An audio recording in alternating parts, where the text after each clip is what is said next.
could you, for example, have a look at what were the links between the central team, which looks more like some sort of a Politburo because they send people down and they remove one campaign manager. And did Shazia Ilmi have any sort of control over the people who were with her? Or was it, what was the sort of relationship? Did the center foist people or did she choose her own people? How was this? Very good question, because in some cases she brings her own teams. There are some of her people she brings, people who actually sort of work with her for her husband. Then they were brought in, like the office secretary, couple of the drivers, there were a couple of her people, but really the major appointments, like Umendra was selected by the center. And he's brought in also from Kanpur. That's also something that I had questions about. I mean, they should have, there was a feeling that they could have got someone local, And then obviously there's a problem there. The removal of people, I think, really happened at the behest of Shazia and Anjana Mehta. And their team, there was one group, and so Umendra was actually removed by them, and the center was resisting for a while. Because Umendra apparently knows Arvind Kejriwal, and Kejriwal was saying, look, give him a try. I mean, he will benefit your campaign. And they were saying, we just can't work with him. And I think after about the third complaint, the center, took their request. And he was not removed from the party, he was shifted to another constituency, Wazirpur. And again, Mohanji is removed really at the behest of Shazia and her team, at the end. How this Anjana came all of a sudden as campaign manager? She had, because there was one campaign manager, he was removed. The second campaign manager comes, he's caught in the sting and he is disciplined and, removed by the party. So she is just brought in. She was working behind the scenes, but she was suddenly brought in as campaign manager 2 weeks before the election. Hello.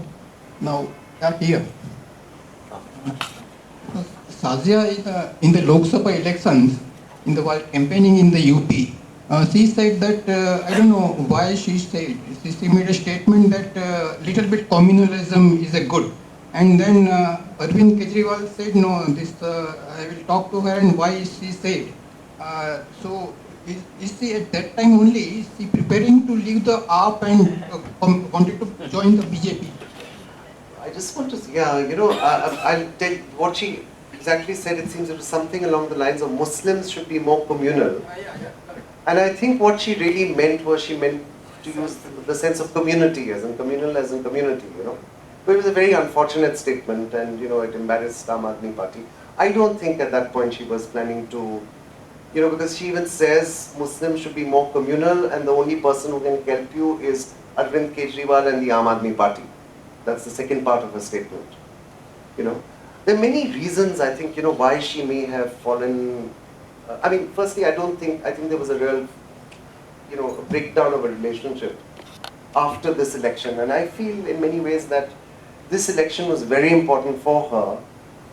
320 odd votes is nothing. If she had won, she would have been this person who had beaten a strong BJP candidate in, a Hindutva heartland, or at least a place where there's, lots of Hindus. Would have just increased her stature within the party. But after this, apparently what happens is she wants a Delhi seat for the national elections. Some volunteers have gone and complained against her. So the center is wary of giving her that ticket. This incident happens that you're talking about, and then she refuses to contest the national elections from Raebareli, which is where, they've given her the seat, and she goes public and she says, I won't do this, So it seems there was a breakdown in the relationship. And then after that, of course, why she joins the BJP, I'm not sure.